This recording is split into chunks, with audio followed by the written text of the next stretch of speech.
खिलौने बनाने वाला और उसकी बेटी। बहुत पहले की बात है।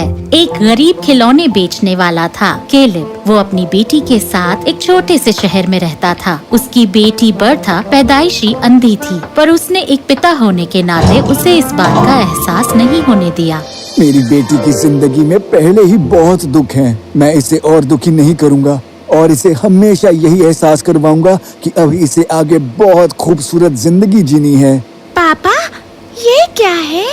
ओह, ये है सुंदर राजकुमारी गुड़िया, मेरी प्यारी सी इस राजकुमारी के लिए। क्या ये मुझसे ज्यादा सुंदर है? क्या इसकी ड्रेस मुझसे ज्यादा सुंदर है? बिल्कुल नहीं, ये तुमसे सुंदर कैसे हो सकती है? और तुम्हारी ड्रेस इससे कहीं ज्यादा सुंदर है। थैंक यू पापा। मुझे हमारे घर के बारे में बताइए ना, ये कैसा दिखता है? ये कितना बड़ा है? हमारा घर इतना बड़ा नहीं है। तुम्हें यहाँ घर पर अकेले छोड़कर मेरा दुकान जाने का बिल्कुल मन नहीं करता था, इसीलिए मैंने इस घर के आधे हिस्से में अपनी खिलौने बनाने की दुकान बना ली। पता है तुम्हें, पूरे राज्य में हमारे खिलौनों की दुकान सबसे बड़ी है। हमारे मालिक मुझसे बहुत खुश हैं। वो मुझे बड़ा घर देना चाहते हैं। इतनी बड़ी दुकान को हम अपने साथ कैसे लेकर जाएंगे? ओह हाँ पापा, मुझे ये बहुत पसंद है। हाँ, अपनी बेटी से फिर झूठ बोल रहे हो केलेब? मैंने बताया था ना कि हमारे मालिक का बेटा बहुत मजाकिया है। तुम देखो कैसे मुझे ये आंख मार रहा है और पता है मुझे फंसाकर हंस भी रहा है। जी मालिक। ये लो, पापा ने तुम्हारी तनख्वाह भेजी है। पर ये तो सिर्फ... उन्होंने तुम्हारे पैसे काटे हैं। तुमने 2 दिन की छुट्टी ली थी ना? पर मैंने अगले दिन ज्यादा देर तक काम किया था। अगर तुमसे पूरा काम नहीं होता तो इसमें मेरे पापा की क्या गलती? इस तरह कई साल बीत गए और बर्था अपने पापा की कहानियाँ सुनते हुए बड़ी हुई कि उसके पापा कैसे दिखते हैं, वो कैसे रहते हैं, उन्हें उनके मालिक से कितनी अच्छी तनख्वाह मिलती है, उनका घर कितना बड़ा है और उसकी ड्रेस पूरे शहर में सबसे खूबसूरत है। ये रही तुम्हारी तनख्वाह। मुझे अगले महीने की भी चाहिए। कुछ हफ्तों में बर्था का बर्थडे आने वाला है। दे दो उठा के कुछ भी कचरा और बोल दो कि सोने का बना हुआ है। तुम जो कहते हो वो मान लेती है। मुझे पैसे दे दो और मैं अगले 6 महीने तक 3 गुना ज्यादा काम करूँगा। तुम काम शुरू करो, फिर देखते हैं कि क्या करना है।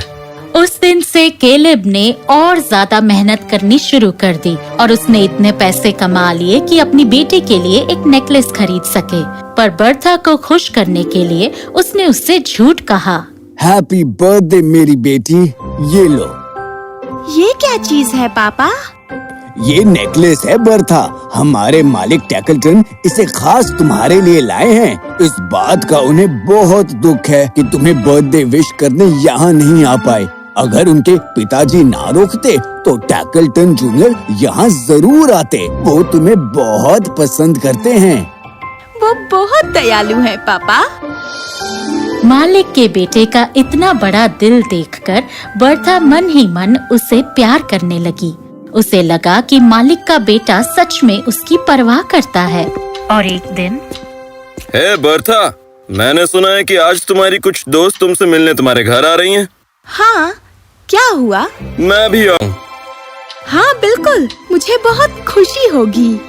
हाँ, मैं चाहता हूँ कि मे फील्डिंग तुम्हारी दोस्तों से मिलकर जान पहचान बढ़ाए। उससे मेरी शादी होने के बाद अच्छा होगा कि उसकी भी यहाँ कुछ दोस्त हों। क्या? अब तुम्हें सुनाई देना भी बंद हो गया है क्या? मेरी शादी होने वाली है। हाँ, लगता है इसे सच बताने का वक्त आ गया है। ओह, ये तो तुमसे नफरत करने लगेगी। पापा, क्या आपने मे फील्डिंग को देखा है? हाँ। क्या वो खूबसूरत है? दिल की बहुत अच्छी है। क्या वो दयालु है? बहुत। मुझसे भी ज्यादा। बर्था, मुझे लगा टैकलटन जूनियर मुझे चाहता है। वरना वो मुझे मेरे बर्थडे पर गिफ्ट क्यों भेजता, और इतने सालों से वो मेरा इतना ख्याल क्यों रख रहा था। ओ नहीं, तुम्हें बुरा लग रहा है। हे भगवान, मुझसे ऐसा गुनाह मत करवाओ। मैं अपनी बेटी को और दर्द नहीं पहुंचा सकता। अगर मैंने बता दिया कि मैं उससे झूठ बोलता आया हूँ, वो मुझसे नफरत करने लगेगी। शायद पापा, मैं अंधी हूँ इसलिए कोई मुझे नहीं चाहता। बस सब मुझे दया की नजर से ही देखते हैं। नहीं, बिल्कुल नहीं बर्था। मैं तुमसे पूरी जिंदगी झूठ बोलता आया हूँ। प्लीज मुझे माफ कर दो मेरी बच्ची। मुझसे झूठ बोला? किस बारे में पापा? और केलब ने उसे सब सच बता दिया कि वो किस तरह पूरी जिंदगी उससे झूठ बोलता रहा, घर के बारे में, उनकी जिंदगी के बारे में और मालिक के बारे में। तुम ऐसे इंसान के लिए दुखी हो रही हो जो तुम्हारे प्यार के लायक ही नहीं है। मुझे माफ कर दो, प्लीज मुझे माफ कर दो। मैंने तुम्हें खुश रखने के लिए ये सब किया। अब मुझे लग रहा है कि सबसे ज्यादा मैंने ही तुम्हें दुख पहुंचाया है। क्या तुम मुझे कभी माफ कर पाओगे मेरी बच्ची? पापा, मुझे लगा कि आप मेरी आंखें हैं, पर आपने तो मुझे इतने सालों तक अंधेरे में रखा। आपने मुझे इतना कमजोर समझा पापा। मैं आपके काम में आपका हाथ बटा सकती थी। मुझसे गलती हो गई। मुझे तुम पर भरोसा करना चाहिए था, पर मुझ में बिल्कुल हिम्मत नहीं थी तुम्हें हमारी इतनी दुख भरी जिंदगी दिखाने की। मुझे पता है आपने जो किया मेरी खुशी के लिए किया। मेरे चेहरे पर खुशी लाने के लिए आप पूरी जिंदगी अकेले दर्द सहते रहे। Thank you so much. पर मुझसे वादा कीजिए कि अब आप मुझे अपना ख्याल रखने देंगे। मैं आपकी मदद करूंगी और आप मुझे बेबस इंसान नहीं समझेंगे, बल्कि आप अपनी इस राजकुमारी को स्ट्रॉन्ग समझकर सब करने देंगे। मैं वादा करता हूँ। और फिर ऐसा ही हुआ।